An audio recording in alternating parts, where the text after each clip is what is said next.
कि अगर कोई वेव एक मीडियम से दूसरे मीडियम में जाता है या दूसरे मीडियम से रिफ्लेक्ट होकर के वापस आ जाता है, तो उस वेव के कौन कौन से क्वांटिटी चेंज हो जाते हैं और कौन कौन से क्वांटिटी जो है वो सेम रहते हैं। ठीक है, तो इसके लिए हम ऐसा करेंगे, सबसे पहले ये रिफ्रैक्शन कह लें या ट्रांसमिशन के बारे में जानते हैं। जब एक मीडियम दूसरे मीडियम में जा रहा हो तो कहेंगे when a wave moves from one medium to other, then frequency of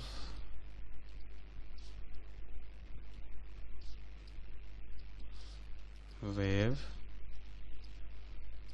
do not change as it depends on source, है ना। तो ये कहा जा सकता है कि जो फ्रिक्वेंसी है वेव का वो सोर्स पर डिपेंडेंट होता है, और सोर्स पर डिपेंडेंट होता है इस कारण से वो मीडियम चेंज होने से उसके वैल्यू में कोई चेंज नहीं आता है ना। वो इसलिए क्योंकि अगर एक सेकेंड में कोई वेव सपोज 5 पल्स वहाँ से इमिट कर रहा हो, है ना, अगर एक सेकेंड में 5 पल्स इमिट कर रहा होगा तो दूसरे मीडियम में भी एक सेकेंड में 5 पल्स ही जाएगा, है ना। तो इसलिए कह सकते हैं कि ये सोर्स पर ही डिपेंड करता है फ्रिक्वेंसी। अच्छा, जो दूसरा क्वांटिटी होता है वेव स्पीड। वेव स्पीड जो है ये मीडियम डिपेंडेंट होता है ना। इट डिपेंड्स ऑन मीडियम, और इस तरह से डिपेंड करता है कि डेंसर मीडियम में जो स्पीड है वो डिक्रीज हो जाता है अगर हम स्ट्रिंग वेव की बात करें तो। For wave on string and light wave speed decreases in denser medium, है ना। जो फॉर्मूला हमने वेव ऑन स्ट्रिंग के लिए ड्राइव किया था वो था √f/μ for wave on string. तो इस फॉर्मूले के हिसाब से हम लोग देख सकते हैं कि जो फॉर्मूले में नीचे की तरफ ये डेंसिटी आया है म्यू, तो म्यू अगर इंक्रीज कराएंगे डेंसर मीडियम में तो जो स्पीड होगा वो डिक्रीज कर जाएगा, ठीक। लेकिन साउंड के लिए कुछ अलग ही होता है। Speed of sound wave increases in denser medium। तो डेंसर का मतलब हुआ यहाँ पर हायर वॉल्यूम डेंसिटी, है ना। वॉल्यूम डेंसिटी ज़्यादा होगा जिस मीडियम में, उसमें साउंड का स्पीड जो है वो बढ़ जाता है, ठीक। अच्छा, जो थर्ड क्वांटिटी है वो होता है वेवलेंथ।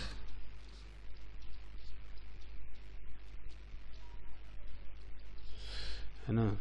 जो वेवलेंथ है वो भी मीडियम डिपेंडेंट होता है, इट डिपेंड्स ऑन मीडियम। तो जैसा कि हम लोग जानते हैं कि वेव स्पीड होता है v is equal to n lambda, है ना। तो इसमें हमने क्या देखा कि फ्रीक्वेंसी तो बदलती नहीं है, फ्रीक्वेंसी कांस्टेंट रहती है। तो अगर v इंक्रीज होगा तो लैम्डा भी इंक्रीज होगा, और अगर v डिक्रीज होगा तो लैम्डा भी डिक्रीज होगा, है ना। तो कहा जा सकता है कि lambda is directly proportional to v। अगर v इंक्रीज होगा तो लैम्डा भी इंक्रीज होगा, प्रोवाइडेड फ्रीक्वेंसी जो है यहाँ पर n को हम लोग मान रहे हैं कि सिर्फ मीडियम चेंज किया जा रहा है, तो n कांस्टेंट रहेगा, ठीक। अच्छा, जो फोर्थ क्वांटिटी होती है वो होता है फेज, फाई। तो जब एक मीडियम से दूसरे मीडियम में जब वेव जाता है तो फेज चेंज नहीं होता, phase do not change when medium changes, ठीक है। तो हम लोग अगर स्ट्रिंग वेव की बात करें तो सपोज यहाँ पर हमने एक पतला सा स्ट्रिंग ले लिया है और आगे जाकर ये जो स्ट्रिंग है ये थोड़ा सा ठीक हो गया, मोटा हो गया, है ना। तो अगर इस पतले वाले स्ट्रिंग में जो वेव है अगर ये ऊपर से होकर के जा रहा है तो बड़े वाले जो मोटा वाला मीडियम है उसमें भी ये जो वेव है ये ऊपर से ही होकर के जाएगा, है ना। ऊपर से होकर के जाने का मतलब जो पॉजिटिव एक्सट्रीम पर पार्टिकल था वो पॉजिटिव एक्सट्रीम पर से ही होकर के वैसे पल्स निकलेगा, ठीक।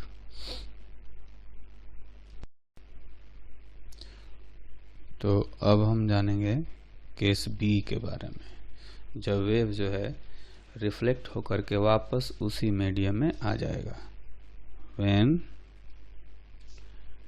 वेव इज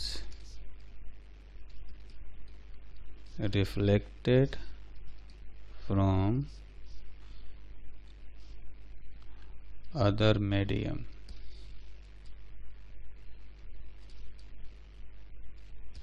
है ना। तो वेव रिफ्लेक्ट होकर के वापस सेम मीडियम में आ जाएगा, है ना। तो उस केस में क्या चीज़ चेंज होगा, क्या चीज़ चेंज नहीं होगा, ठीक है। तो चूंकि वेव जो है रिफ्लेक्ट होकर के वापस उसी मीडियम में आ जाना है तो मीडियम तो चेंज हुआ नहीं, है ना। Since reflected wave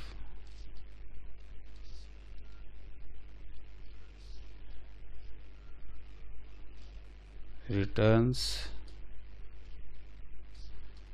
back to same medium as incident wave, so its frequency, speed and wavelength does not change, but it remains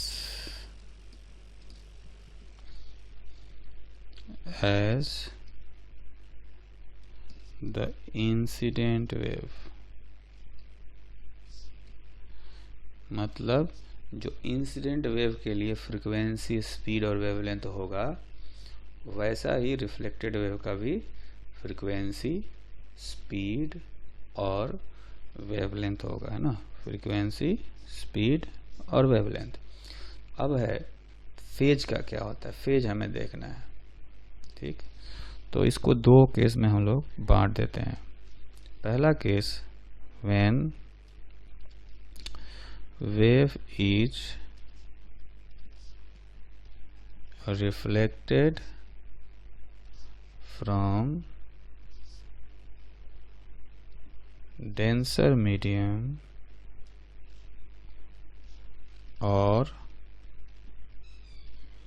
rigid end। ठीक है, तो डेंसर मीडियम और रिजिड एंड का मतलब ये हुआ कि जैसे, तो अगर रिजिड एंड से रिफ्लेक्ट होगा या कहेंगे डेंसर मीडियम से रिफ्लेक्ट होगा तो वेव जो है वो कुछ इस तरह से चलेगा।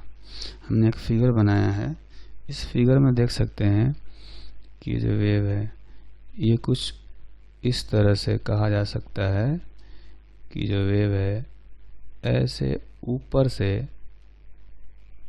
ये जा रहा था, है ना। ये जो डिस्टरबेंस है ये पॉजिटिव एक्स डायरेक्शन में इधर की तरफ चल रहा था ऐसे। ठीक, अब गया आगे, तो आगे यहाँ पर ये एक डेंसर मीडियम है, मतलब जो हेवी स्ट्रिंग है, तो क्या होगा, ये जो डिस्टरबेंस है जब वहाँ से लौटेगा वापस इसी रेयर मीडियम में तो ये उल्टा हो जाएगा, है ना। ये जो वेव है ये कुछ इस तरह से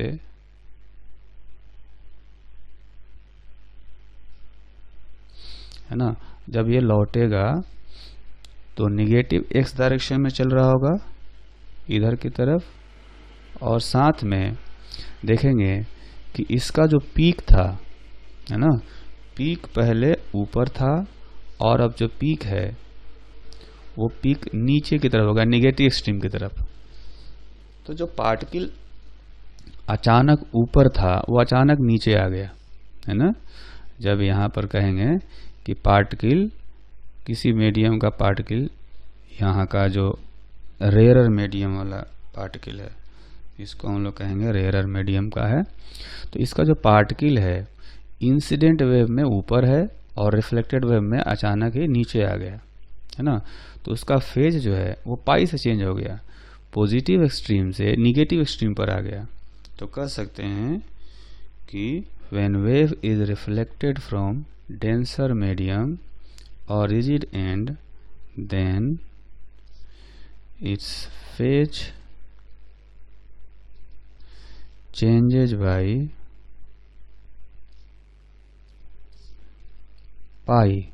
पाई का मतलब हुआ कि जो पार्टिकल, जैसे SHM की बात करेंगे तो SHM में यहाँ एक मीन होता था पोजीशन, एक पॉजिटिव एक्सट्रीम होता था और एक निगेटिव एक्सट्रीम होता था। तो जो पार्टिकल पॉजिटिव एक्सट्रीम पर हो अगर अचानक निगेटिव एक्सट्रीम पर पहुंच जाए तो उसका फेज जो है वो पाई से बदल जाता है। तो उसी तरह से ये पार्टिकल देखेंगे पहले पॉजिटिव एक्सट्रीम पर था और फिर जब रिटर्न हो रहा है तो निगेटिव एक्सट्रीम से रिटर्न हो रहा है, इसलिए इसका फेज जो है वो पाई से चेंज हो गया, है ना। तो जब डेंसर मीडियम से ये रिफ्लेक्ट हुआ है, या इसको रिजिड एंड इसलिए कहते हैं कि रिजिड एंड से रिफ्लेक्ट हुआ क्योंकि जो डेंसर मीडियम है वो हेवी होगा, तो ये ऊपर नीचे जाने में काफ़ी रेजिस्टेंस अप्लाई करता है, काफ़ी ये रिजिड होता है ना डेंसर मीडियम, इसलिए कहेंगे कि ये रिजिड एंड से रिफ्लेक्ट हुआ है। ठीक, अच्छा, उसके बाद जो दूसरा केस है ना, जो दूसरा केस है उसमें हम क्या करेंगे कि when wave is reflected from rarer medium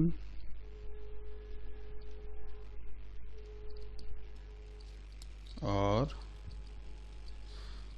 free and, है ना। तो इसको समझने के लिए जो है हम लोग फिर से डायग्राम बनाते हैं। हम देख सकते हैं हमने एक फिगर बनाया है, इस फिगर में जो वेव है है ना। ये देख सकते हैं कि इंसिडेंट वेव इधर जा रहा है v वेलोसिटी से, और जो रिफ्लेक्टेड है वो उल्टा आएगा, लेकिन वो ऊपर से ही आ रहा है। कहने का मतलब ये है कि जो पार्टिकल पॉजिटिव एक्सट्रीम पर होगा वो रिफ्लेक्ट होकर के आएगा तो पॉजिटिव से ही आएगा। वो इसलिए कि यहाँ पर जो है, यहाँ पर ये फ्री एंड है, यहाँ पर आसानी से ये ऊपर नीचे जा सकता है। ठीक है, इसको समझने के लिए हम ऐसा करते हैं कि चूंकि यहाँ पर ये कह सकते हैं इधर रेयर मीडियम है और इधर डेंसर मीडियम है। ठीक है, तो यहाँ पर फ्री है, ये जो ज्वाइंट है ये ऊपर आने जाने के लिए फ्री है। तो इसको रिप्रेजेंट हम लोग ऐसे करते हैं यहाँ पर कि सपोज कोई स्ट्रिंग है, इस पर कोई पल्स आ रहा है ऐसे, है ना, तो इसको हमने एक रिंग से अटैच कर दिया, है ना, एक रिंग से अटैच कर दिया। तो ये रिंग क्या होगा, आसानी से ऊपर नीचे आएगा जाएगा। ठीक है, अगर इससे पहले वाला जो केस था ये, अगर इसमें हम दिखाते तो क्या करते, यहाँ पर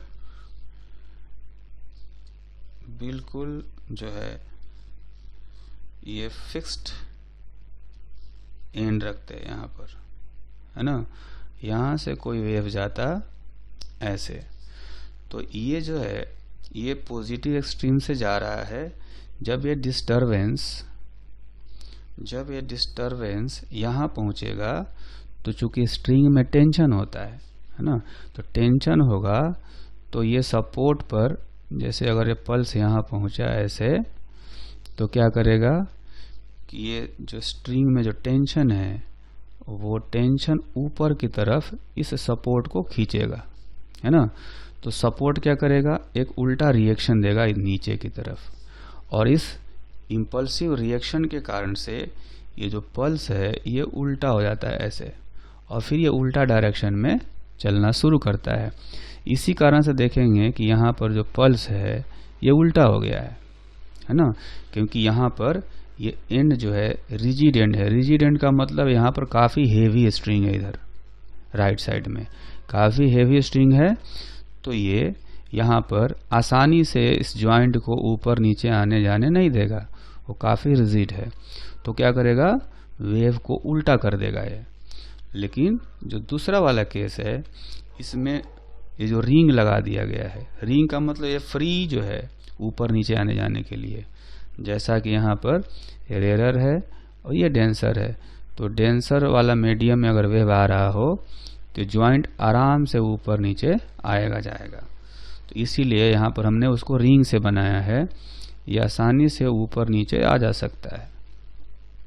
तो जैसा कि पहले केस में जो फोर्स लगा था, फोर्स का एक रिएक्शन आया था, इस केस में वैसा फोर्स, इम्पल्सिव फोर्स नहीं लगेगा और ना ही उसका कोई रिएक्शन आएगा, क्योंकि आसानी से ऊपर नीचे जा सकता है। तो जो पल्स लौटेगा ऊपर से, जो पल्स लौटेगा रिटर्न होगा, वो ऊपर से ही रिटर्न हो जाता है ऐसे, है ना। तो इंसिडेंट वेव जो है वो पॉजिटिव एक्सट्रीम से जा रहा था, जब लौटेगा तो भी पॉजिटिव एक्सट्रीम पर ही रहेगा। तो इस केस में फेज चेंज नहीं होता है ना। जब वेव फ्री एंड से रिफ्लेक्ट हो या रेयर मीडियम से रिफ्लेक्ट हो तो फेज चेंज नहीं होता है। तो हम यहाँ पर कह सकते हैं कि when wave is reflected from rarer medium or free end, its phase do not change। तो ये पॉइंट हमें ध्यान रखना है कि जब रिजिड एंड से रिफ्लेक्ट होगा या डेंसर मीडियम से रिफ्लेक्ट होगा तो फेज पाई से चेंज हो जाएगा, और जब रेयर मीडियम से रिफ्लेक्ट होगा उस केस में फेज नहीं चेंज होगा।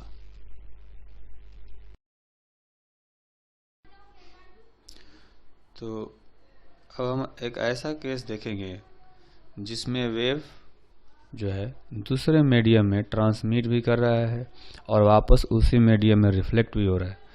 तो अगर हमें इंसिडेंट वेव का इक्वेशन दिया जाए तो रिफ्लेक्टेड और ट्रांसमिटेड वेव का इक्वेशन कैसे लिखेंगे, है ना। तो ये जो केस है, इस केस में हमें क्या करना है, देखना है when wave is moving from rare medium to denser. तो रेयरर से डेंसर मीडियम की तरफ मूव करते हुए ये जो वेव है ये रिफ्लेक्ट भी होगा। तो देख सकते हैं कि यहाँ पर एक इंसिडेंट वेव है, इंसिडेंट कर सकते हैं पल्स है, ये जा रहा है राइटवर्ड डायरेक्शन में, और एक रिफ्लेक्टेड पल्स है जो कि लेफ्टवर्ड डायरेक्शन में रिटर्न हो रहा है, और एक पल्स है जो कि ट्रांसमिट हो गया है ना, तो वो भी राइटवर्ड डायरेक्शन में जा रहा होगा। इनकी दोनों की वेलोसिटी इक्वल होगी क्योंकि मीडियम तो इक्वल है, स्पीड इक्वल होगा, और ट्रांसमिटेड वाले का जो स्पीड है कुछ डिफरेंट हो जाएगा क्योंकि मीडियम चेंज हो गया, है ना। तो इसमें ये कहा जा सकता है कि एक इंसिडेंट वेव है, इंसिडेंट वेव राइटवर्ड डायरेक्शन में जा रहा है, और नीचे से जो जा रहा है वो है रिफ्लेक्टेड वेव, वो भी उसी मीडियम में जा रहा होगा जिस मीडियम में इंसिडेंट वेव होगा। और जो राइट साइड में सबसे ये है ट्रांसमिटेड वेव और रिफ्रैक्टेड वेव। ठीक, तो जैसे कि जानते हैं कि मीडियम चेंज होते ही वेवलेंथ भी चेंज हो जाता है ना। तो अगर लेफ्ट डायरेक्शन में जो लेफ्ट साइड में जो मीडियम है, यहाँ पर वेवलेंथ मान लेते हैं लैम्डा है और वेव नंबर k है, तो राइट साइड में वेवलेंथ लैम्डा डैश मान लेते हैं और k का वैल्यू k डैश मान लेते हैं। ठीक है, तो हमें जो है इसमें एक इंसिडेंट वेव का इक्वेशन दिया गया, equation of incident wave yi is equal to ai sine omega t minus kx। इसमें ai जो है इंसिडेंट वेव का एम्पलीट्यूड है ना। अच्छा, अब जो है हम लोग लिखेंगे इक्वेशन ऑफ ट्रांसमिटेड वेव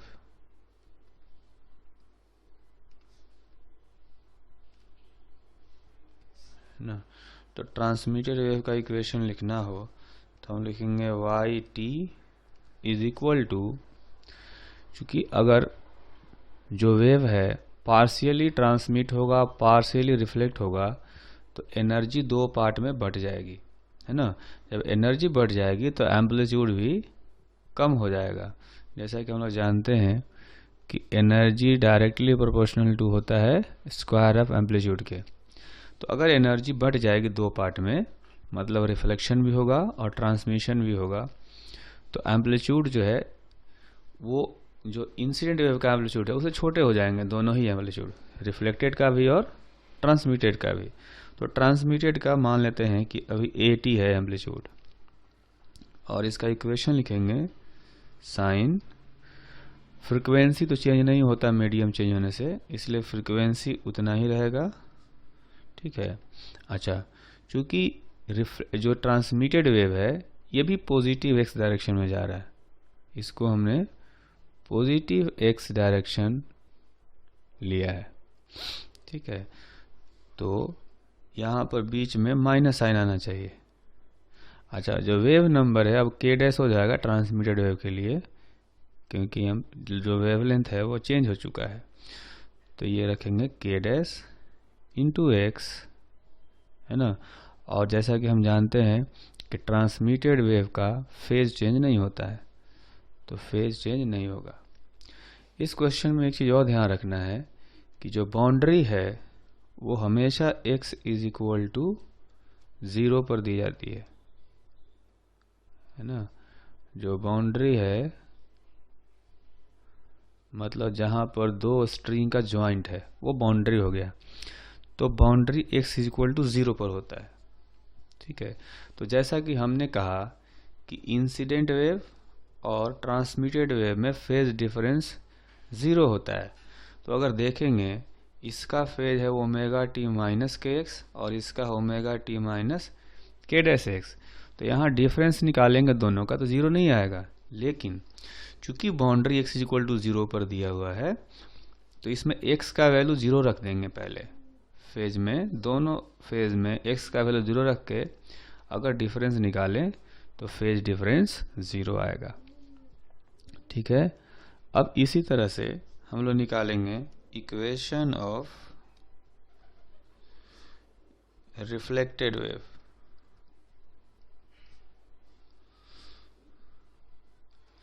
तो इसका इक्वेशन लिखेंगे y r is equal to a r, है ना। ए आर चूंकि एम्पलीट्यूड है वो पहले से कम हो जाएगा, ए आई जो है उसे छोटा हो जाएगा, तो ए आर लिख दिया हमने। उसके बाद साइन, फ्रीक्वेंसी चेंज होती नहीं है, सोर्स पर डिपेंडेंट होता है, तो फ्रीक्वेंसी ओमेगा टी रहेगा इंटू टी। अब रिफ्लेक्टेड वेव देखेंगे ये निगेटिव एक्स डायरेक्शन में जा रहा है, इसलिए यहाँ पर हमें प्लस रखना पड़ेगा। और वेव नंबर के रखेंगे, जिस मीडियम में रिफ्लेक्टेड वेव जा रहा है उसका वेव नंबर के है, तो के इंटू एक्स प्लस यहाँ पर पाई रखना पड़ेगा, क्योंकि ये डेंसर मीडियम से रिफ्लेक्ट हुआ है। तो डेंसर मीडियम से रिफ्लेक्ट होने पर फेज पाई से चेंज हो जाता है ना। तो अभी भी देखेंगे कि इंसिडेंट वेव और रिफ्लेक्टेड वेव में फेज डिफरेंस पाई वैसे नहीं दिख रहा है ना, लेकिन चूंकि boundary x is equal to 0 पर दिया हुआ है तो इसमें भी x इक्वल टू 0 रखेंगे, इसमें भी x इक्वल टू 0 रखेंगे और तब फेज डिफरेंस निकालेंगे तो पाई आ जाएगा, है ना। तो इस तरह से हम लोग इक्वेशन लिखते हैं। अगर इंसिडेंट वेव का इक्वेशन दिया हो तो ट्रांसमिटेड वेव और रिफ्लेक्टेड वेव का इक्वेशन इस तरह से निकाला जा सकता है। अब हम देखेंगे दूसरा केस, है ना। जब जो वेव है वो डेंसर से रेयर जाएगा, when wave is moving from denser medium to rarer medium, ठीक है। तो इसमें भी हम लोग सबसे पहले फिगर बनाते हैं। तो इस केस में देख सकते हैं हमने जो फिगर बनाया है वो बीच में यहाँ पर रिंग लगा दिया है ना, क्योंकि जो वेव है ये डेंसर से रेयर मीडियम में जा रहा है। इधर थिक स्ट्रिंग है लेफ्ट साइड में और राइट साइड में थिन स्ट्रिंग है ना। तो जो थिन स्ट्रिंग है, जो रेयर मीडियम है, वो कोई भी रेजिस्टेंस अप्लाई नहीं करेगा, आराम से बाउंड्री जो है ऊपर नीचे आएगा जाएगा। तो जैसा कि अभी हमने थोड़ा देर पहले देखा था कि अगर इंसिडेंट वेव ऊपर से होकर के जाएगा तो रिफ्लेक्टेड वेव भी ऊपर से ही आएगा, क्योंकि इसमें फेज चेंज नहीं होता। जो वेव ऊपर से आया वो ऊपर से ही रिफ्लेक्ट होकर के वापस आ जाता है, लेकिन जो ट्रांसमिटेड वेव है वो दूसरे मीडियम में गया, इसका स्पीड तो चेंज हो जाएगा, वी डैश कुछ हो जाएगा, लेकिन डायरेक्शन जो है वो पॉजिटिव एक्स डायरेक्शन ही रहेगा, है ना। हमारे लिए ये जो है ये पॉजिटिव एक्स डायरेक्शन है, ठीक। तो इसमें हम लोग कह सकते हैं कि यहाँ पर जो सबसे लेफ्ट में पल्स दिख रहा है वो है इंसिडेंट वेव, और जो बीच में है ये है रिफ्लेक्टेड वेव, और सबसे राइट में जो है ये है ट्रांसमिटेड।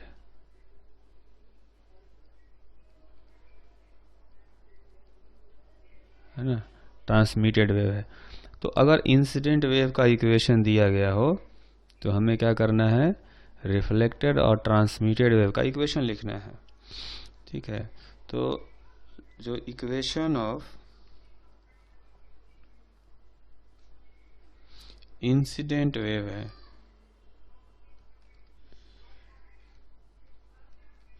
वो हम लिखेंगे y i is equal to a i sine omega t minus k x. ठीक है, तो ये हो गया इंसिडेंट वेव का इक्वेशन। ठीक, अब चूंकि इसमें रिफ्लेक्टेड वेव से मीडियम में आएगा तो इस मीडियम में मान लेते हैं वेवलेंथ लैम्डा है और वेव नंबर के डैश। दूसरे वाले मीडियम में वेवलेंथ लैम्डा डैश, वेवलेंथ के डैश, है ना। इंसिडेंट वाले में जो वेव नंबर है, पहले में इसको के रखने देते हैं, है ना। तो ये जो है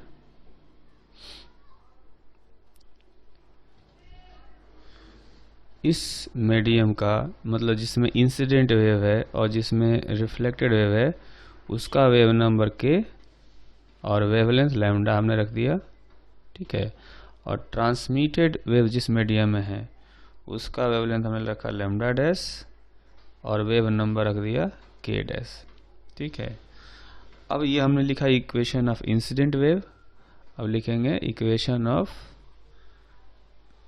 ट्रांसमिटेड वेव। तो इक्वेशन ऑफ ट्रांसमिटेड वेव